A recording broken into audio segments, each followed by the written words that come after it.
was drawn to work at Theratechnologies for the opportunity to work with a committed group of people working in drug development and supporting the education of healthcare professionals who are involved in addressing a really very specific unmet medical needs of patients living with HIV today. I want to improve the lives of people working with HIV because this group has been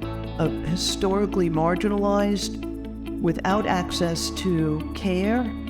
and I want to continue to do whatever I can to contribute to their well-being and to educate providers in terms of potentially available options to them.